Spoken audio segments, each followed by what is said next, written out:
الله أكبر. الحمد لله رب العالمين الرحمن الرحيم مالك يوم الدين. إياك نعبد وإياك نستعين. اهدنا الصراط المستقيم صراط الذين أنعمت عليهم غير المغضوب عليهم ولا الضالين.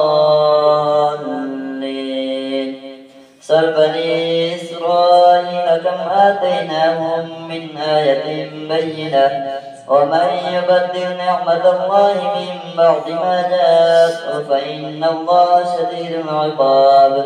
زين للذين كفروا الحياة الدنيا ويسخرون من الذين آمنوا والذين اتقوا فوقهم يوم القيامة والله يرزق من يشاء بغير حساب. كان الناس أمة واحدة فبعث الله النبيين مبشرين ومنذرين وأنزل معهم الكتاب بالحق ليحكم بين الناس فيما اختلفوا فيه وما اختلف فيه إلا الذين أوتوه من بعد ما جاءتهم البينات بغيا بينهم فهدى الله الذين آمنوا لما اختلفوا فيه من الحق بإذنه والله يهدي من يشاء إلى صراط مستقيم. أم حسبتم أن تدخلوا الجنة ولما يأتكم مثل الذين خلوا من قبلكم مستهم البأساء والضراء وزلزلوا حتى يقول الرسول والذين آمنوا معه متى نصر الله ألا إن نصر الله قريب.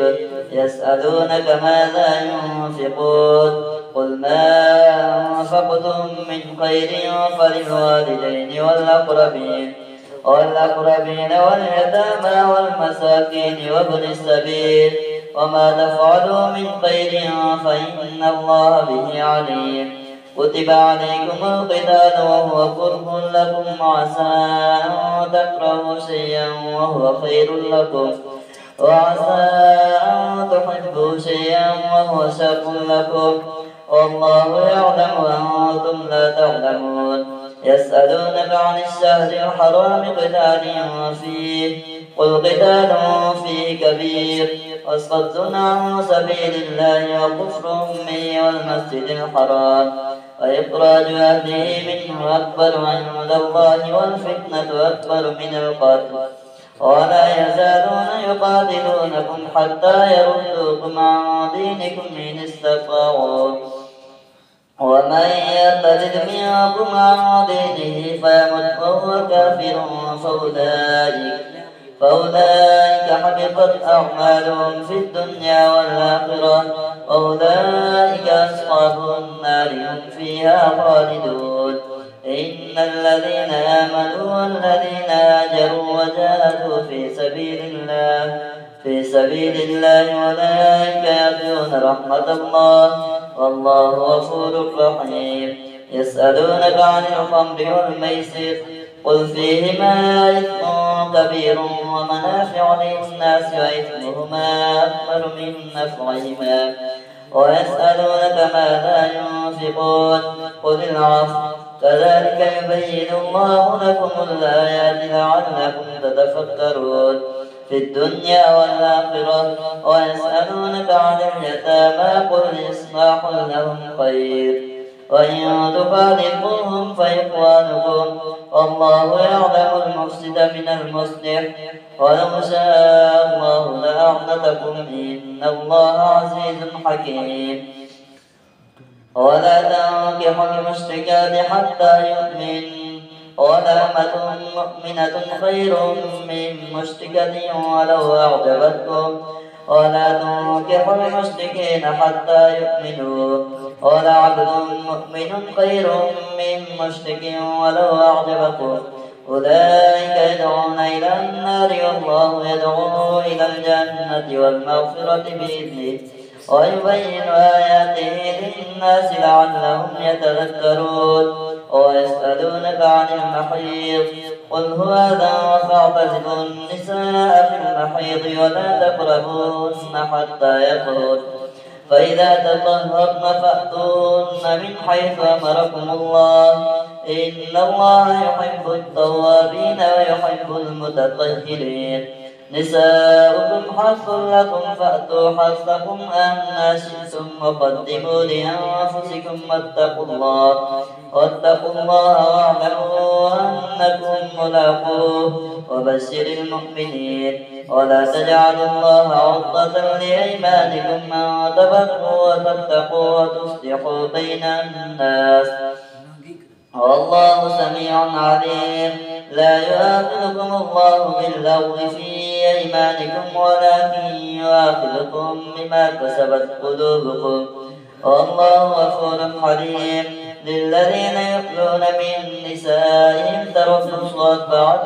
أشهر فإن فاءوا فإن الله غفور رحيم وإن عزموا الطلاق فإن الله سميع عليم والمطلقات يتربصن بأنفسهن 3 قروء ولا يحل لهن أن يكتمن ما خلق الله في أرحامهن إن كن يؤمن بالله واليوم الآخر وبعولتهن أحق بردهن في ذلك إن أرادوا إصلاحا ولهن مثل الذي عليهن بالمعروف وللرجال عليهن درجة والله عزيز حكيم الطلاق 2 فإمساك بمعروف أو تسريح بإحسان ولا يحل لكم أن تأخذوا مما آتيتموهن شيئا إلا أن يخافا ألا يقيما حدود الله فإن خفتم ألا يقيما حدود الله فلا جناح عليهما فيما افتدت به تلك حدود الله فلا تعتدوها ومن يتعد حدود الله فأولئك هم الظالمون فإن طلقها فلا تحل له من بعد حتى تنكح زوجا غيره فإن طلقها فلا جناح عليهما أن يتراجعا إن ظنا أن يقيما حدود الله وتلك حدود الله يبينها لقوم يعلمون وإذا طلقتم النساء فبلغن أجلهن فأمسكوهن بمعروف أو سرحوهن بمعروف ولا تمسكوهن ضرارا لتعتدوا ومن يفعل ذلك فقد ظلم نفسه ولا تتخذوا آيات الله هزوا واذكروا نعمة الله عليكم وما أنزل عليكم من الكتاب والحكمة يعظكم به واتقوا الله واعلموا أن الله بكل شيء عليم الله أكبر سمع الله لمن حمده الله أكبر الله أكبر الله أكبر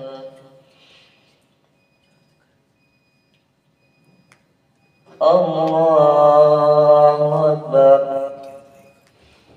الحمد لله رب العالمين الرحمن الرحيم مالك يوم الدين إياك نعبد وإياك نستعين اهدنا الصراط المستقيم صراط الذين أنعمت عليهم غير المغضوب عليهم ولا الضالين وإذا طلقتم النساء فبلغن أجلهن فلا تعضلوهن أن ينكحن أزواجهن إذا تراضوا بينهم بالمعروف ذلك يوعظ به من كان منكم يؤمن بالله واليوم الآخر ذلكم أزكى لكم وأطهر والله يعلم وأنتم لا تعلمون والوالدات يرضعن أولادهن حولين كاملين لمن أراد أن يتم الرضاعة وعلى المولود له رزقهن وكسوتهن بالمعروف لا تكلف نفس إلا وسعها لا تضار والدة بولدها ولا مولود له بولده، وعلى الوارث مثل ذلك. فإن أرادا فصالا عن تراض منهما وتشاور فلا جناح عليهما. وإن أردتم أن تسترضعوا أولادكم فلا جناح عليكم إذا سلمتم ما آتيتم بالمعروف. واتقوا الله واعلموا أن الله بما تعملون بصير. والذين يتوفون منكم ويذرون أزواجا يتربصن بأنفسهن 4 أشهر وعشرا، فإذا بلغن أجلهن فلا جناح عليكم فيما فعلن في أنفسهن بالمعروف، والله بما تعملون خبير. ولا جناح عليكم فيما عرضتم به من خطبة النساء أو أكننتم في أنفسكم، علم الله أنكم ستذكرونهن ولكن لا تواعدوهن سرا إلا أن تقولوا قولا معروفا. ولا تعزموا عقدة النكاح حتى يبلغ الكتاب أجله، واعلموا أن الله يعلم ما في أنفسكم فاحذروه، واعلموا أن الله غفور حليم.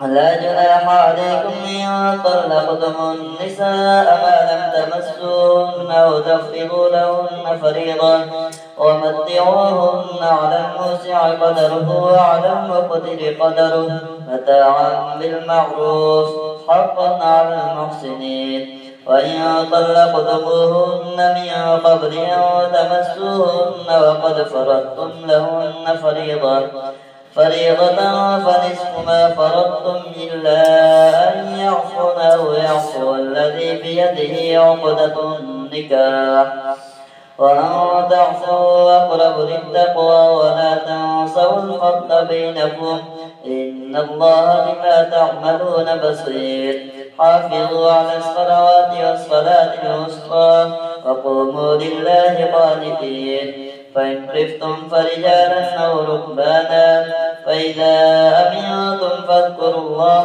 كما علمكم ما لم تكونوا تعلمون. والذين يتوفون منكم ويذرون أزواجا وصية لأزواجهم متاعا إلى الحول غير إخراج، فإن خرجن فلا جناح عليكم فيما فعلن في أنفسهن من معروف، والله عزيز حكيم. وللمطلقات متاع بالمعروف حقا على المتقين. كذلك يبين الله لكم آياته لعلكم تعقلون. ألم تر إلى الذين خرجوا من ديارهم وهم ألوف حذر الموت فقال لهم الله موتوا ثم أحياهم إن الله لذو فضل على الناس ولكن أكثر الناس لا يشكرون. وقاتلوا في سبيل الله واعلموا أن الله سميع عليم. من ذا الذي يقرض الله قرضا حسنا فيضاعفه له أضعافا كثيرة والله يقبض ويبسط وإليه ترجعون. ألم تر إلى الملأ من بني إسرائيل من بعد موسى إذ قالوا لنبي له ابعث لنا ملكا نقاتل في سبيل الله قال هل عسيتم إن كتب عليكم القتال ألا تقاتلوا قالوا وما لنا ألا نقاتل في سبيل الله وقد أخرجنا من ديارنا وأبنائنا فلما كتب عليهم القتال تولوا إلا قليلا منهم والله عليم بالظالمين. وقال لهم نبيهم إن الله قد بعث لكم طالوت ملكا قالوا أنى يكون له الملك علينا ونحن أحق بالملك منه ولم يؤت سعة من المال قال إن الله اصطفاه عليكم وزاده بسطة في العلم والجسم والله يؤتي ملكه من يشاء والله واسع عليم. وقال لهم نبيهم إن آية ملكه أن يأتيكم التابوت في سكينة من ربكم وبقية مما ترك آل موسى وآل هارون تحمله الملائكة إن في ذلك لآية لكم إن كنتم مؤمنين. فلما فصل طالوت بالجنود قال إن الله مبتليكم بنهر فمن شرب منه فليس مني ومن لم يطعمه فإنه مني إلا من اغترف غرفة بيده فشربوا منه إلا قليلا منهم. فلما جاوزه هو والذين آمنوا معه قالوا لا طاقة لنا اليوم بجالوت وجنوده. قال الذين يظنون أنهم ملاقو الله كم من فئة قليلة غلبت فئة كثيرة بإذن الله والله مع الصابرين. ولما برزوا لجالوت وجنوده قالوا ربنا أفرغ علينا صبرا وثبت أقدامنا وانصرنا على القوم الكافرين.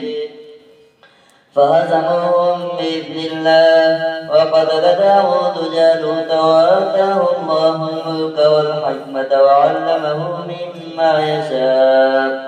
ولولا دفع الله الناس بعضهم ببعض لفسدت الأرض ولكن الله ذو فضل على العالمين. تلك آيات الله نتلوها عليك بالحق وإنك لمن المرسلين. الله أكبر.